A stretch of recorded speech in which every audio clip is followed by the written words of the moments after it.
was actually against the Gruel mid-range list in round 8, and they've been paired again here in the quarterfinals. So that's kind of a nightmare situation to get taken down by a deck and then get paired up against the exact same deck again going into the top 8. A bit unfortunate, but here we are. All right.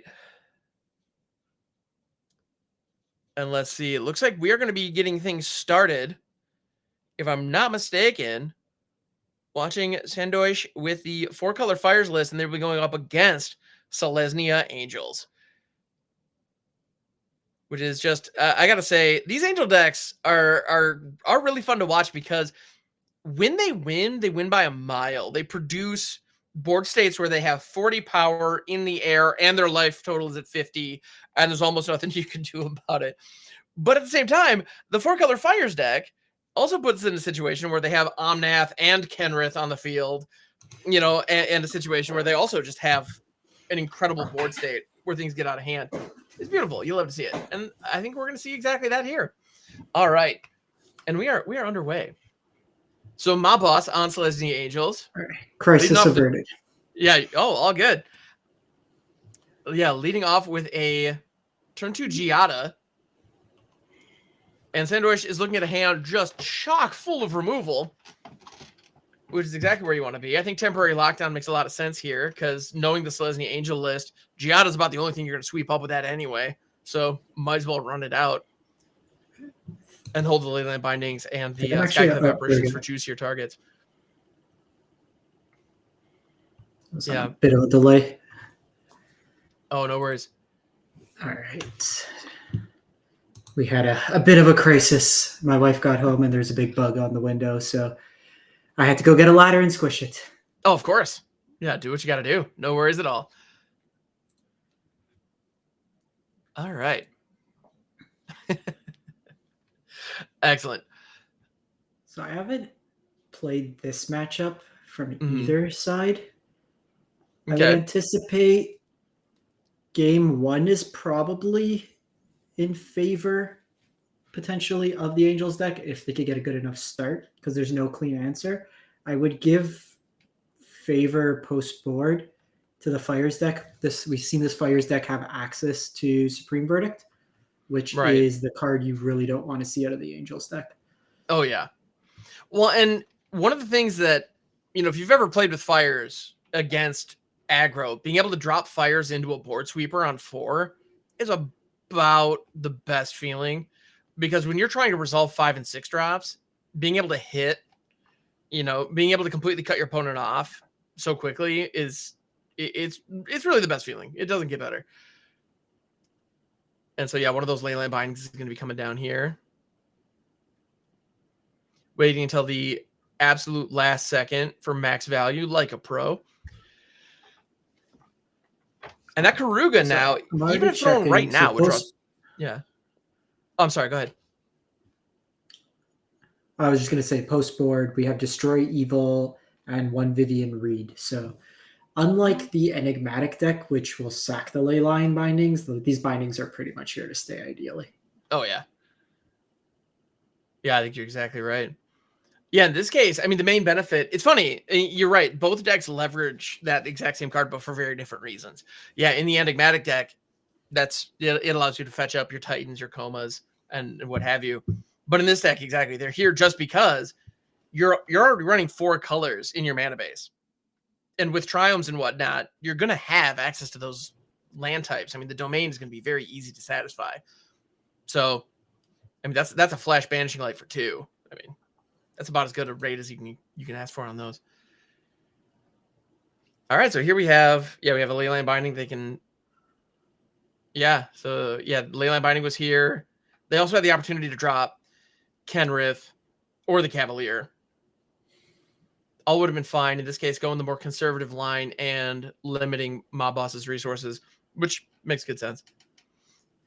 Oh, and actually earlier I mentioned the temporary lockdown was probably only going to be scooping up Giada's. I was, clearly we have the Youthful Valkyries, and the Resplendent Angel was here previously, which can produce those tokens, all of which the lockdown could take care of. Bishop of Wings. And true. Okay, I guess this deck actually has a lot more great 2-drops than I was giving it credit.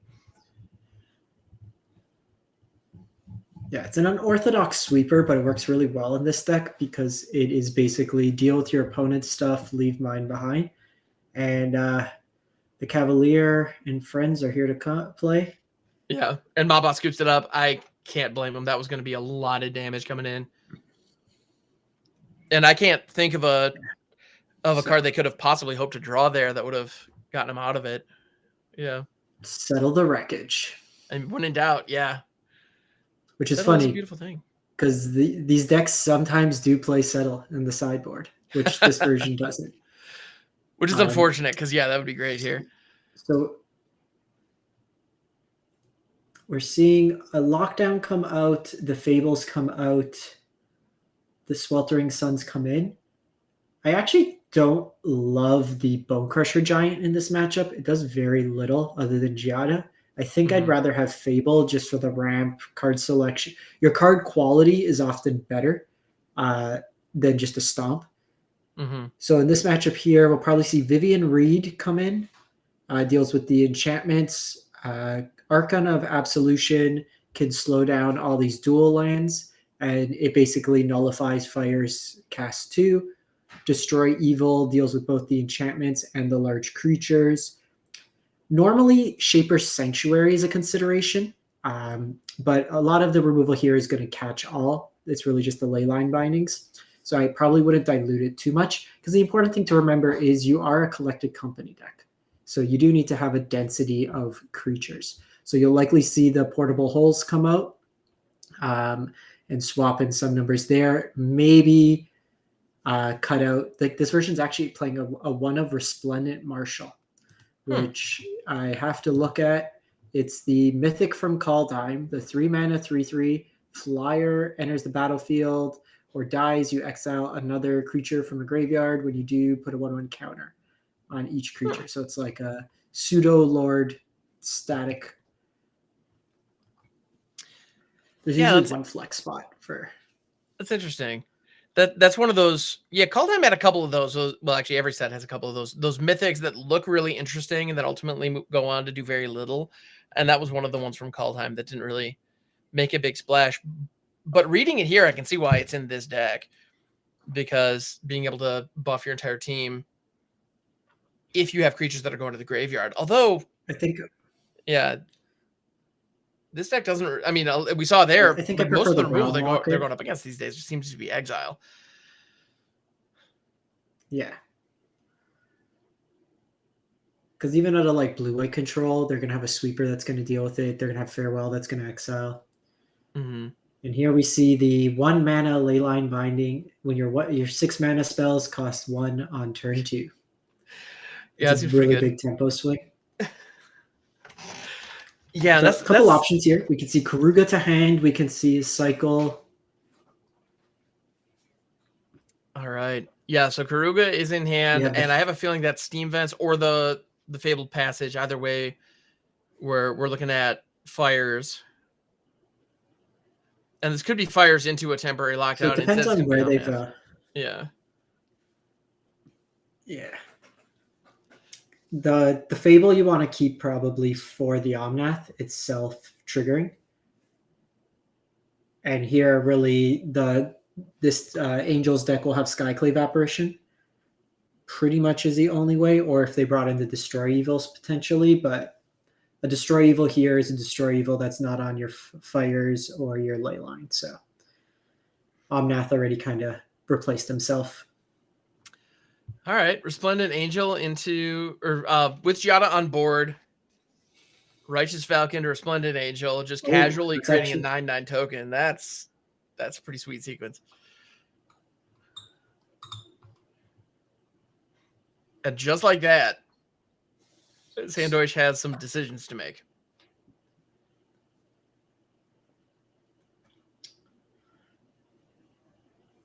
So we know Sandoich has the Supreme Verdicts in the deck. We saw in the previous game that he did bring them in. Am I confused? Okay, so he plays 1 Supreme main. Okay. So they could dig for it. I like this line, just clean up. For sure. And an interesting sequencing line here is with the Fabled Passage, because you're not really taking advantage of the extra mana at this point in the game. Just gain 4 life on your opponent's turn because it triggers the 1 land entering for the turn. There you go. Yeah, it's exactly what you need.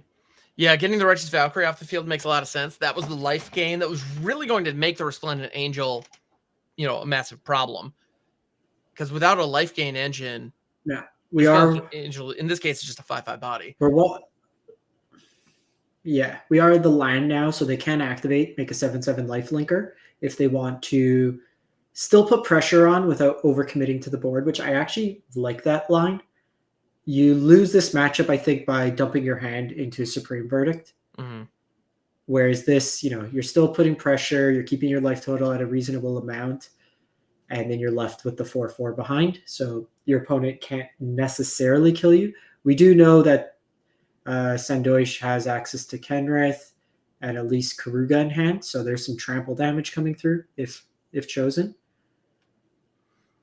Yeah, and interestingly, Sandoish did not trigger the Fabled Passage, instead opting to hold it back, and then running out Kenrith and Karuga, drawing a whole mess of cards. 0 mana, 5/4, draw 6 cards. By the way, you didn't even have to keep that in your deck. Yeah, it's seems good. Yeah, it seems pretty darn good.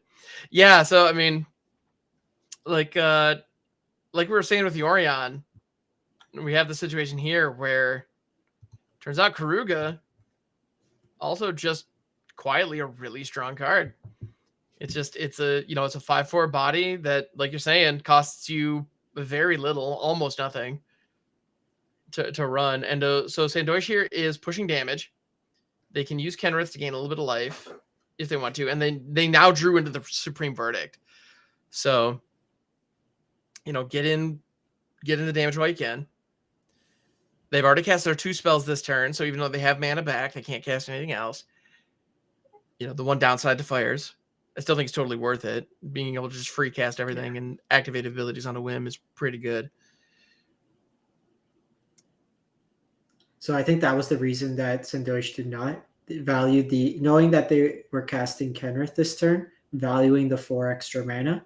Mm-hmm.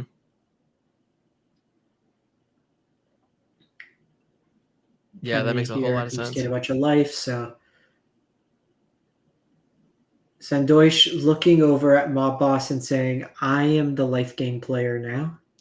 Fear my angels. Exactly.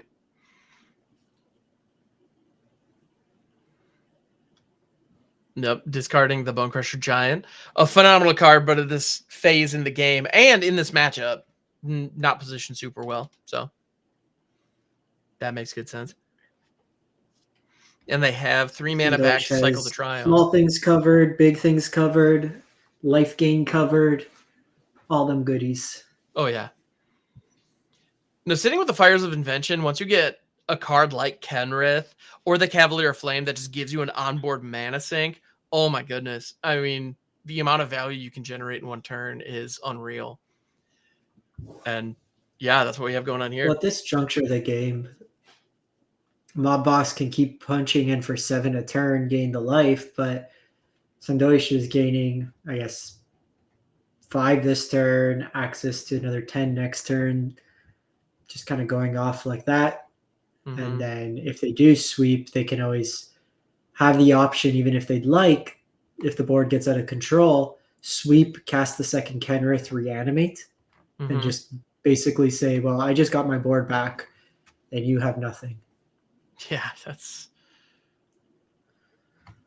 pretty nasty.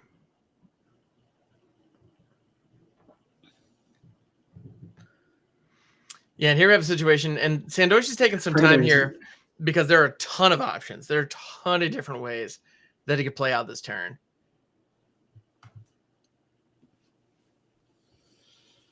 Thinking about Supreme Verdict.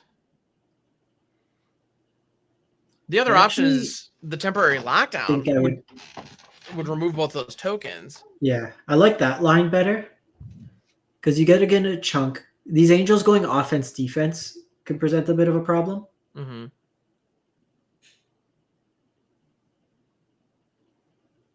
Because you don't really want to reanimate Karuga necessarily at this point, because you have cards. Mm-hmm. Your issue is not cards per se. Yeah, absolutely. I mean, that is a nice option, being able to reanimate. Being able to reanimate Karuga later and refill is nice, but there's no rush. Yeah. Yeah, and just push in just a ton of Fairest of damage. Bone Crusher Giants. Yeah, and Bone Crusher Giant was a fine play there because it just put an additional body on board that get him for additional damage. And otherwise, there was going to be another spell off that Fire's Invention that would have gone unused, and that'd be a bit of, you don't want to waste those opportunities. Yeah.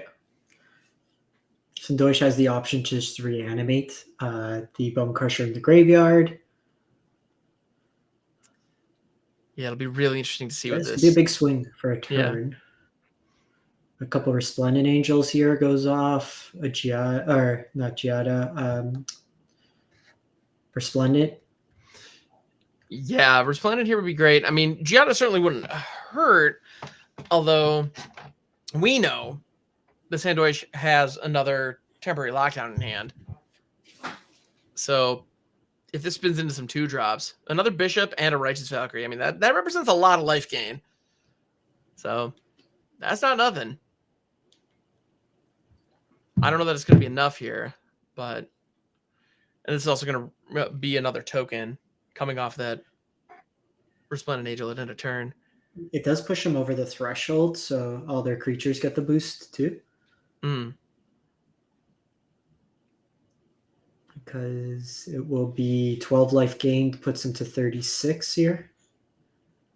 Makes the Angel into a 6/6. So I think this could be the turn we see that Supreme Verdict get cast. Mm-hmm. I actually like the line of temporary lockdowning first to get the bishops off, because Supreme Verdict leaves behind the spirits. Right. And they're so not, actually, the Righteous Valkyrie has more utility. Mm-hmm. Looks like Sandosh is just going to rip it. Because then they can follow up with Kenrith.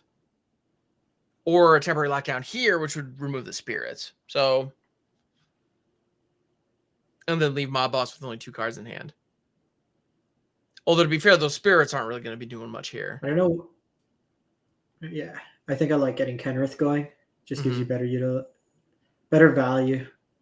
Right, and now we have an opportunity. You're not going to die to 6 power. Yeah, now we can see Karuga come back. Yeah, Karuga come back this turn. And we have more life gain available off Kenrith. Or Kenrith can grant haste here, and they could, realistically remove 2 of those spirits, which... That's not nothing, but... I think I like the life here. Yeah. Because if Mob Boss has another Righteous in hand, it's 18 damage coming through, so you're still not dead. So you're okay in that line. Oh, but it does give Trample. I had forgotten that activation does grant your creatures Trample. So, all right, that's pretty good. I don't love trading the spirit. Like, you offered your opponent the ability to trade 5 spirits for Kenrith, with you not having another Kenrith. True. I think that's a little... Like, Karuga, whatever, throw it away. Mm-hmm.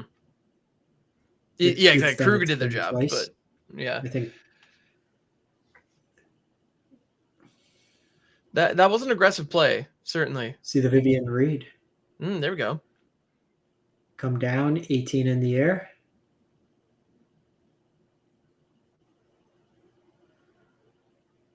Wow. All right.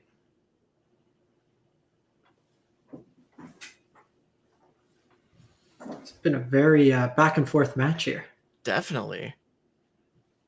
Yeah. Just last turn, it looked like this was Sandosh's game. Absolutely. And now all of a sudden, like, all I mean, they still have a clear advantage. There's no question, but that Vivian Reed was right on time.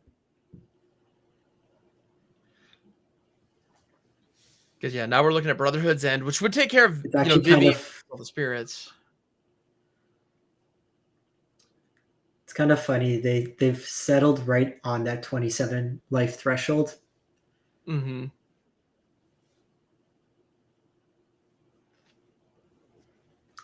I think this is the right line. Without knowing the composition of Sandosh's hand, you have to just turn sideways at this point. Yeah. They're going to be gaining a bunch of life. You have to assume in their 8-card hand right now, where every incidental thing seems to gain life, that they're going to have an answer to your board. Mm-hmm. Oh, yeah. When you're looking at an opponent who is running board wipes that can easily sweep you up, when they have that many cards in hand, you just have to assume, like, don't get too attached to anything you have. Just fully accept that you're probably going to lose all of it. Do get in some damage now while you can. Yep. And Kendra's going to bring back Omnath. This is all prior to the land drop, so that's pretty nice. Just pure value right there. I don't know why. The mana base just makes me laugh. There's just a basic forest. I don't know why just a basic forest makes me laugh in this deck.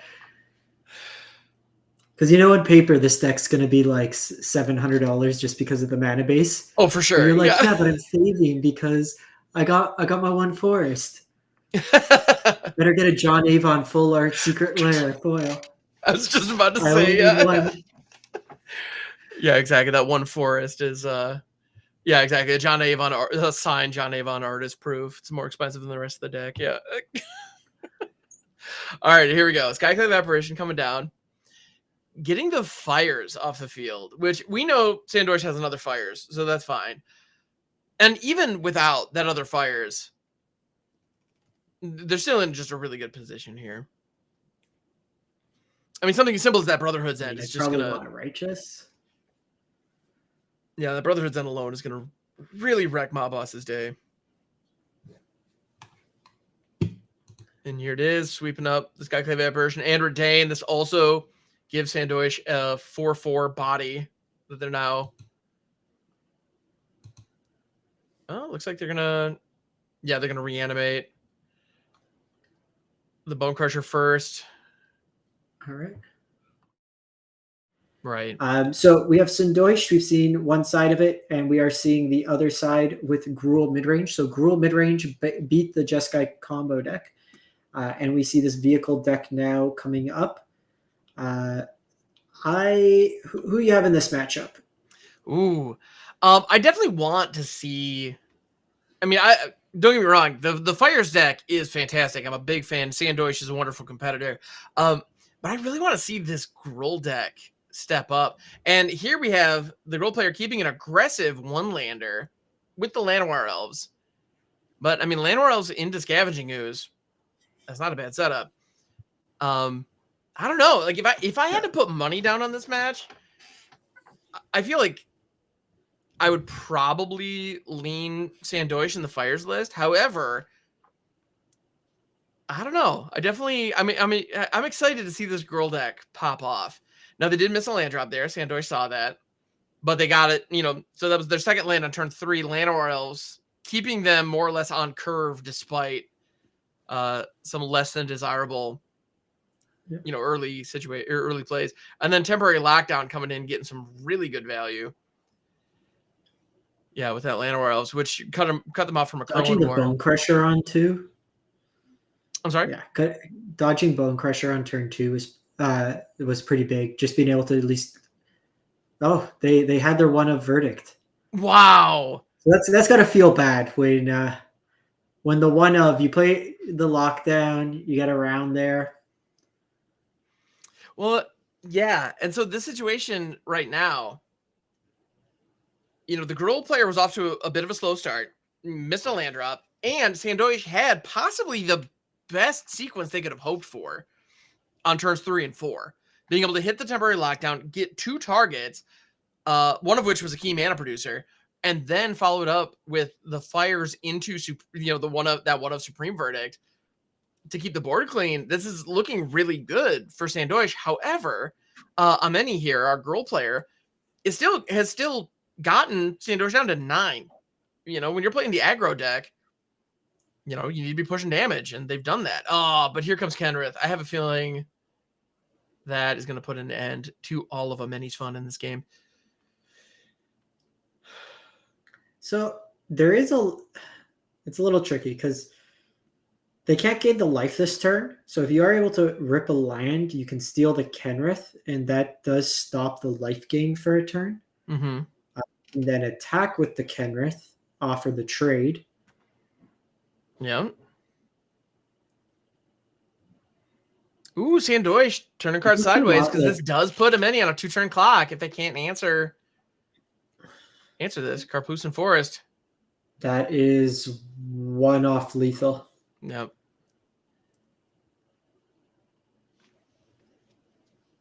Seven damage coming in. Well, this does not untap Kenrith, though, does it? Yeah, unfortunately, it does not. Oh, that's true. Yeah. No, Sandoish is sitting with 6 cards. Low key, that attack actually saves it.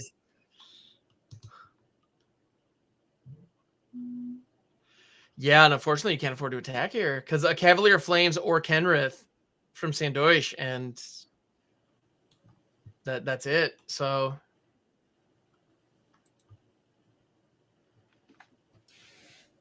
wow. All right. This is the part of the match where, as the aggro deck, when every card replaces itself, gains you life. Mm-hmm.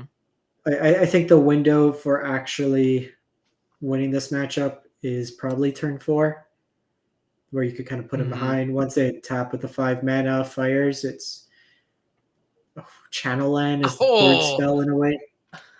Yep. Yeah. Wow. Well played. All right. So as we go to sideboarding, we'll see how the Gruel deck sideboards into this matchup. Notably seeing Jengantha come out so Cleave can come in. I think that's correct. Probably get rid of the Sky Sovereign. Mm-hmm. Quick sideboarding there. So if you do enjoy this type of tournament coverage, as always, remember, Hollywood Pizza is here 3 times a month, 3 Sundays a month, bringing a variety of different formats, standard, explore, maybe historic. The schedule for March will be up soon. From what I hear, February is almost at cap already. We are pushing the limit. Today we had over 155 people for a 128 person tournament. People were showing up with deck lists, just hoping that someone couldn't show up and they could sneak in. So these tournaments are getting extremely popular. They are great run tournaments. And if you just want to catch coverage, Hollywood is here 3 days a week, Tuesday through Thursday, 8 p.m. Eastern, streaming a whole bunch of content. There's also a bunch of great content as well up on the YouTube. So definitely check that out as well. And if you didn't know, big shout outs, big congrats. Mr. Hamhawk just officially became partner. He got that big Twitch bounty money. I heard he bought 2 Lamborghinis. Just 2? To Why? Throw away on stream. That's how much Twitch money he's making. Little known fact. Friday where he just beats up on viewers. Yeah, so big accomplishment there, getting Twitch partner. So congrats there. Yeah, thank you, Joe. Appreciate that. Yes, I did. I've been pushing for Twitch partner for a little bit now, and this community, as well as the MTG community in general, came out in a big way to help us get there. And it was definitely a community effort, and it was really cool to get that recognition from Twitch. So it's exciting. It's cool. Actually, fun fact, that came in on Friday. I stream Monday through Friday on my channel. I got that email on Friday. This is actually officially my first broadcast on Twitch since becoming partner, which is kind of fun. And I can't think of any better place to be for it. So yeah, Joe, thank you very much. I appreciate that. All right. So in case you're starting Monday, Ham is streaming 5 days straight. That is true. Monday through Friday. Gruel's going back to the match. Yes, Gruel is off to a nice quick start. 1 drop. into 3-drop. The Lovestruck Beast kind of came in handy. Mutavault is a card that was part of the anthology that was one of the missing pieces. This deck has access now to 7 creature lines. Sometimes they play the Den of the Bugbear as well. So opting to take out the 1/1 here, this prevents the Lovestruck Beast. A land would have actually been really big there to be able to go Elvish Mystic into Lovestruck Beast. Yeah, there is actually... So what might have been missed there is, from a mana efficiency standpoint, they could have played the Llanowar Elf, chosen to give it haste, tapped the Llanowar Elf post-combat to cast the Lovestruck Beast. True. So you give up a point of damage. Do they have the one of Supreme Verdict? Holy cow, there it is again. Yeah, if I'm a many, I am a bit frustrated by that for sure. Yeah, because it's not like Sandoish you only has... need one if you draw it on turn 4 every... Exactly. It's not like Sandoish has, 2 Supreme Verdicts in the sideboard that they pulled in. That is the only one in the entire 75, and they hit it both games so far. Cavalier Flames dropping 2 temporary lockdowns, which probably aren't going to be the most impactful in this game, so that makes sense. It's a whopping 14 points of damage coming in. Not afraid of the crackback at all, and Ameni still stuck on 3 lands.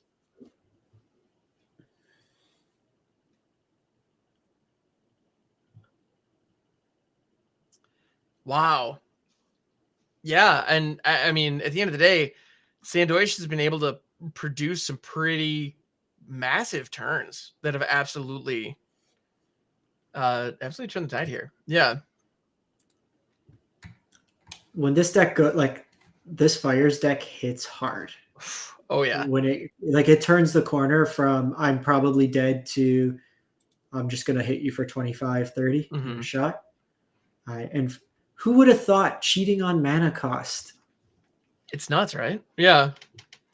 Well, and things like Cavalier Flame and Kenrith, that's the thing with Fires of Invention. It's easy to read it and just think, okay, so I get my spells for free, but I am still limited to the amount of lands I have. And so you might assume like, oh, so I get to basically double up on all my, I get twice as much value out of the lands I have. But the truth is, you can actually get significantly more value than that if you're able to take advantage of abilities. And that's where cycling lands come in. That's where channel lands come in. That's where these mana sinks on board like Cavalier and Kenrith come in. And you end up in a situation where on turn 4, you can throw Fires of Invention. And on turn 5, you can very easily get 15 mana of value out of your hand and your board. It gets truly disgusting so fast. And then Karuga as well is the perfect companion for that. Because the problem with Fires, or the experience that you have with Fires, is you dump a ton of big things and then you run out of gas. Well, Karuga just comes down and just refills your hand completely. And Karuga being a 5-drop, I mean, that's what you wanted to play anyway. I think that first hand was potentially keepable. Right. Having 2 Parhelions, but a Parhelion and a Rafine's Informant is really where you want to be. The mulligan down to 5. Now, yeah. Are we going to see the self-Thoughtseize Duress to put a vehicle into the yard? Possibly. We're going to see it. Yeah, no, they chose to put away the they chose to put away the Asika's Chariot. I think if I were in... Okay, so this is the moment where I'm going to say, if I were in Andy Mega's shoes, I probably would have held the Thoughtseize and the Chariot. But I'm also going to follow that up by saying, if I were in their shoes, I probably would have gone 5 and 3 and scrubbed out. So I'm not gonna tell him how to run his deck because he's been doing a really good job today. Yeah. Here comes another. What I will say though, I think that drawing the second Thoughtseize, I would probably have held it. The critical turn is turn 4. Their temporary lockdown's not going to do much against your deck. Right. So having access to hit that Fires, they ended up having the Leyline Binding, so they were paid off to do it. But you're trying to hit that critical turn 3. Ooh, and you're exactly right. Had they held the Thoughtseize, I mean, granted, the Leyline Binding would have shown up and kind of wrecked their day, but they would have at least had a discard outlet for this Parhelion. Yeah. Well, and to be fair, Greasefang's... Mind you, their mana base is really bad right now. True. Yeah, the Greasefang does have this the secondary option of just being a 4/3 for 3 that can just apply pressure on its own, and that's what Andy's using here. Do you see Kenny? Could see Omnath with the Fable Passage. Yep, here comes Omnath. So I think, like you called it, if this goes turn 4/5, Sandoish's game, the multi-5 really hurt Andy here, just not having. They did see a number of discard effects, but. Oof. Oh, that Skyclave Apparition is. I think that Skyclave Apparition was the nail in the coffin, because if they were to draw, okay, they didn't. I was about to say, if they had drawn a discard outlet, if Greasefang had been allowed to survive, we would have seen a pop off this turn. That would have been pretty devastating. So although we know they put the duress to the bottom. Yeah. And 2 Thoughtseize. This version's not on Liliana the Veil. So once the Parhelion is in hand, it's pretty much stuck in hand here. Right. Yeah, Rafine's in and format. the big thing here, while they hit they hit a number of vehicles, but the issue was they didn't hit the Greasefang there. They could have kind of got in there. So we know the ley lines are coming in, and we know probably, do they have Rending Flame?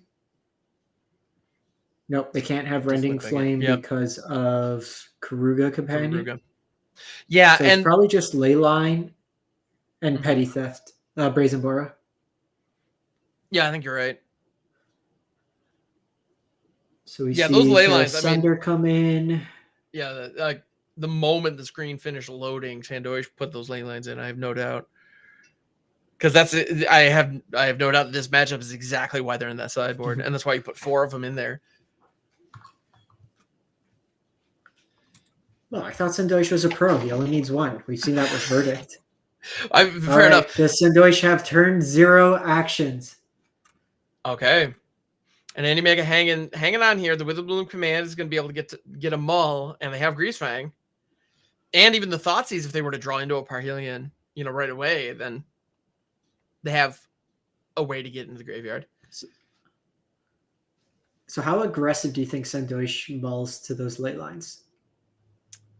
Okay, we see it. However, the Terra Sunder 2 mana answer. Pretty great. Comes the Thoughtseize. Both of those are pretty juicy targets. I think I still take Fires just because it allows. Like Omnath without Fires is probably more of a fair card. Sure. Whereas like Fires on its own lets you Karuga to draw effectively 2 based on what's on the board with like not standing anything else.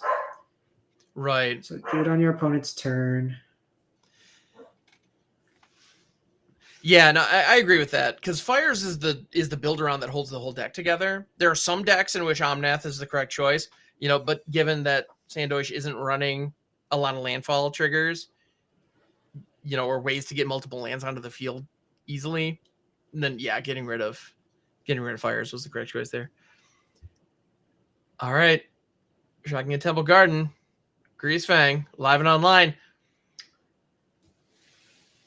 So this line's interesting because it plays out to having both Satyr Wayfinder and Witherbloom command as 7 cards milled. Oh, now, no! If they had milled, the Parhelion off the top. Shields are down. Yep. Here we go. No vehicles off that hit. But yeah, Shocking. Show me a boat.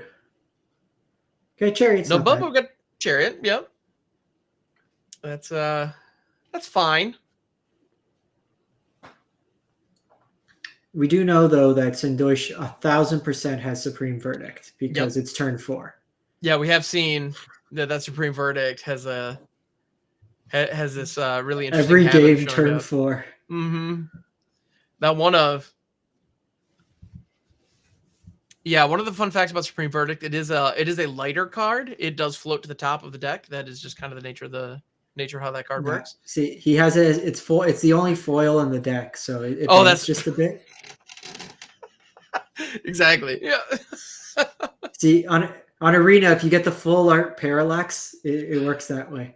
Got it. Yeah, so it gives you a priority on those. Yeah, excellent. All right, so here comes the Leyland Binding. However,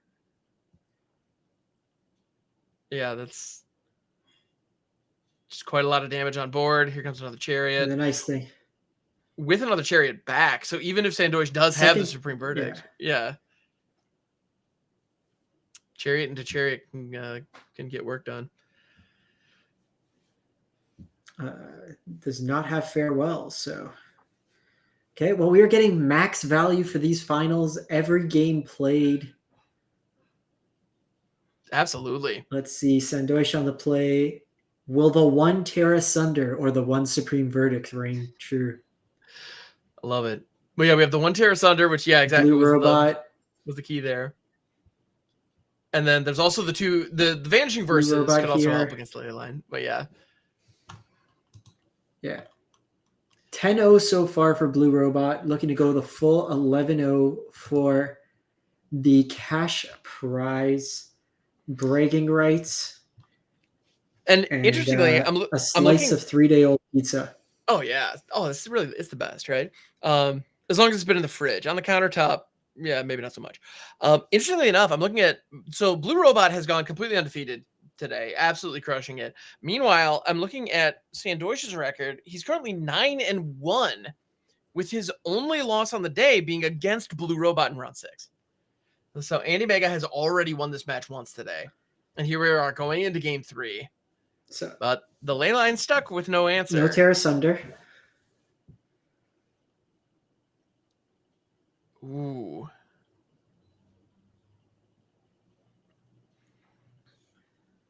So here comes Greasefang in fair Magic card mode. Interestingly, out of Blue Robot's deck, we actually you sometimes see Graveyard Trespasser, even something like Wedding Announcement, knowing that the 4 Leyline of the Voids are in. Might have been a pivot that may want to consider making there. Interesting. Ooh. Wow. I mean, that was about that was about the best setup. I mean, if Sandoish were to draw their perfect hand, it would have looked something like that. So we need Terra Sunder. Look at that. Just every mode of Kenrith. We got haste. We got counters. We're going to reanimate a Skyclave apparition at instant speed. Oh, no. To deal with the Greasefang. Yeah, but now looking at this hand, I mean... There's no black mana. Oh, wow. Oh, sure. Yeah.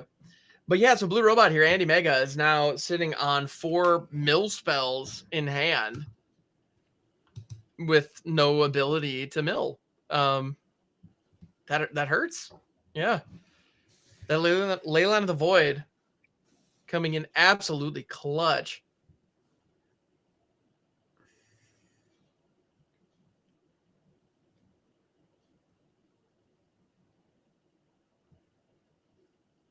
Interesting. Not going Kenrith there. Okay. No spell, so probably just a life gain here. Yeah, I mean, at this point... And this is the downside we were talking about with this. The Graveyard Hate just completely shuts off the deck. Oh, yeah.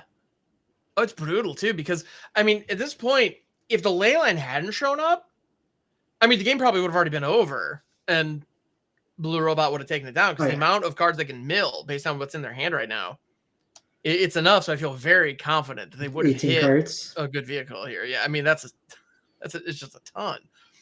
So they would have found it by now, presumably, and well, here we are.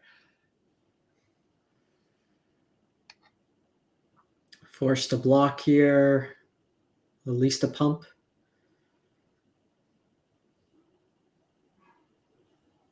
And I think they took out the can't stay awake as well. So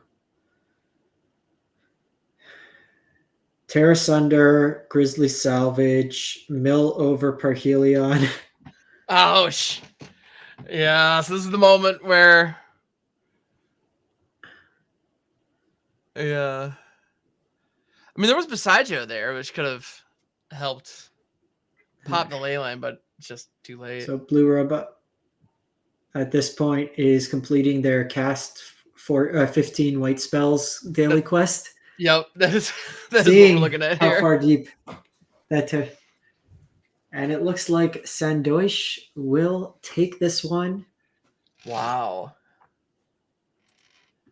Pretty impressive run. Avenges the earlier loss to this very Greasefang deck and player.